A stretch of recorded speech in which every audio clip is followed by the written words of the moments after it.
नाम स्वामी जी। खुश रहो महारानी। कहाँ की तैयारी किए हैं स्वामी जी? प्रिय महारानी, इस वक्त मैं जंगल की तैयारी किया हूँ, जंगल शिकार खेलने के लिए जा रहा हूँ। परंतु स्वामी जी, परंतु आप तो जानते हैं कि मैं एक गर्भवती नारी हूँ। कुछ दिनों के बाद मैं बच्चे को जन्म दे दूंगी। क्यों नहीं, मैं जानता हूँ बड़ी महारानी के द्वारा मुझे सब कुछ मालूम हो चुका है कि तुम एक बच्चे की मां बनने वाली हो। क्यों नहीं स्वामी जी, अगर आप चले जाइएगा तो मैं कैसे रहूंगी इस महल में स्वामी? प्रिय महारानी, तुम्हारे आगे पीछे 6 महारानियां हर वक्त सेवा में लगी रहती है, फिर तुम्हें कमी किस बात की? स्वामी, नारी का पति ही भगवान होते हैं। अगर वो समक्ष सामने में हो तो उनकी जो भी दुख होती है आधे पर जाती है। इसलिए स्वामी, आप चले जाइएगा तो मैं बहुत चिंता में पड़ी रहूंगी। महारानी, मैं दरबार में पगलू घंटे लटका दिया हूँ। अगर तुम्हें कोई दुख, कोई आपत्ति आई तो मैं घंटी की आवाज सुनते ही तुम्हारे पास तुरंत हाजिर हो जाऊंगा। इसके लिए तुम चिंता मत करो। ठीक है स्वामी जी, अगर दीदी सब आपको आदेश दे चुकी है। हाँ, 6 महारानियां मुझे आदेश दे चुकी है। ठीक है स्वामी, अगर दीदी सब आपको आदेश दे दी है तो मैं भी अब आपको जाते समय नहीं रोकूंगी। लेकिन स्वामी, जल्द वापस आइएगा। क्यों नहीं महारानी? महारानी, इस वक्त तुम्हें आराम की सख्त जरूरत है। जाओ आराम करो, मैं चलता हूँ। ठीक है स्वामी, प्रणाम। खुश रहो महारानी, खुश रहो। अब मैं यहाँ से चलता हूँ जंगल शिकार खेलने के लिए। जंगलों में घूम घूम कर शिकार खेलूंगा। चलिए तो भैया जी,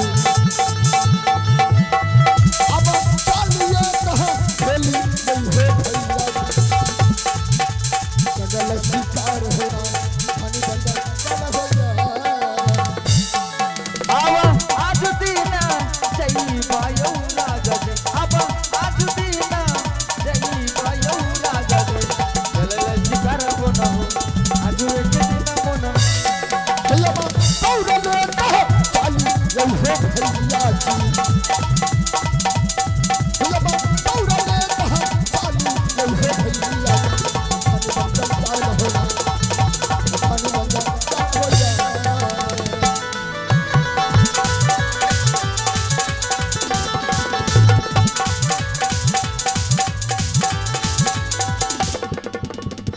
हेलो हेलो जी, हेलो।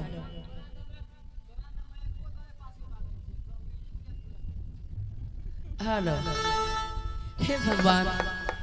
और उस वक्त जो मैं मंदिर जिसमें बातें कर रही थी और वो बातें बिल्कुल आधे ही रह गए थे, तो मैं सोचती हूँ अभी तो मेरे स्वामी जी मेरे सामने नहीं है।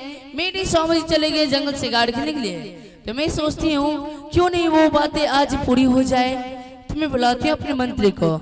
मंत्री जी, मंत्री। बकरिया पर किल्ला गा रही छिए।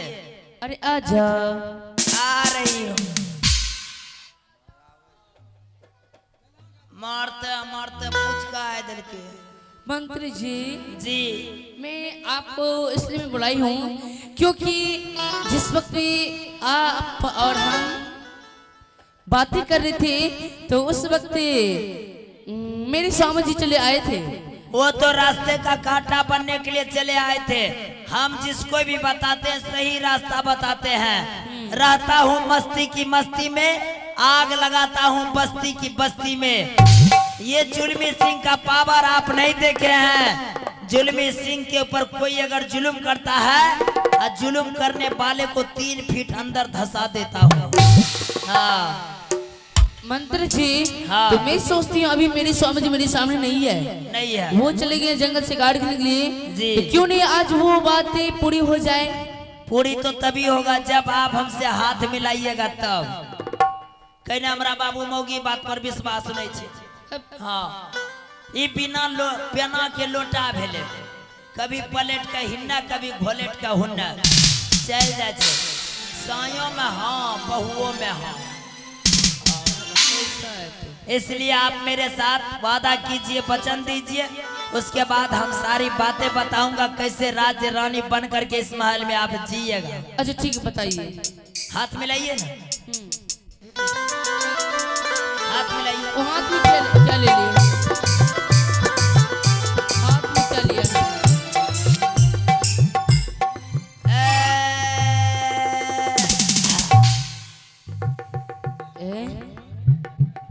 अच्छे लरम लग रहा है। ऐसे जब हाथ मिला लिए हाँ। तो ऐसे से क्यों कर रहे हैं? बुद्धि लगा रहे हैं? सुनिए बता रहे हैं हाँ।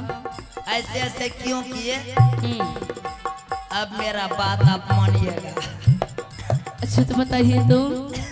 सुनिए, हम्म। आपकी छोटी बहन अभी एक बच्चे को जन्म देने जा रही है। जी। 2 बजे रात्रि से दर्द से परेशान हो रही है। हाँ। हो सके 1-2 घंटे में पुत्र या पुत्री को जन्म दे देगी। दे देंगे।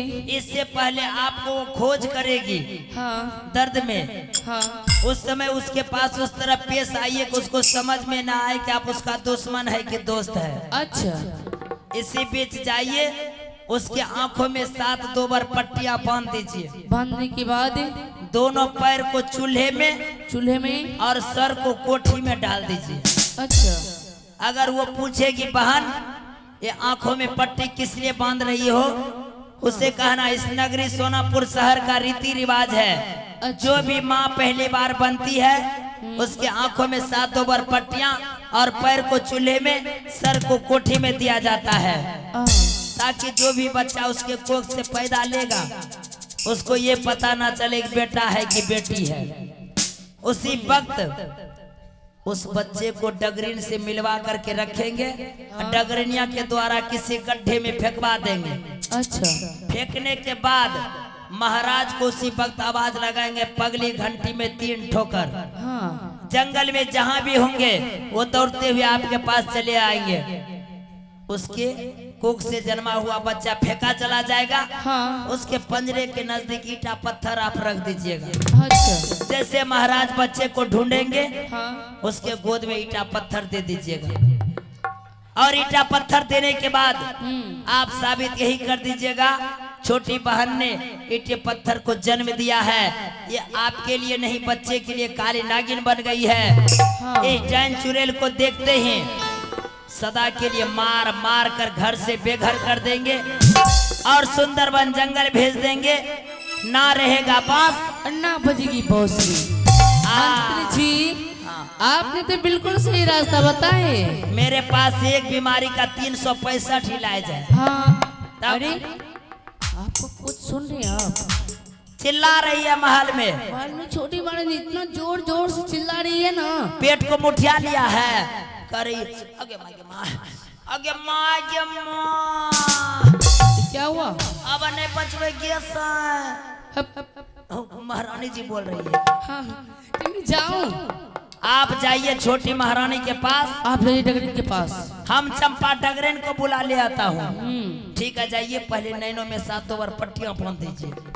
ठीक है, मैं जा रही हूँ। डायरेक्ट पैर को चूल्हे में घुसाइए, हाँ। सर को कोठी में डाल दीजिए। ठीक है, जाइए जाइए। मैं जा रही हूँ। ये बंदा जब चलता है ना 100 राजनीतिक लेकर के, साला ये महाराज सोचा था कि 7वां विवाह करने के बाद पुत्र का प्राप्ति पाऊंगा, लेकिन मैं ऐसा नहीं होने दूंगा, क्योंकि इस राजपाट में अधिकार मैं अपना जमाना चाहता था।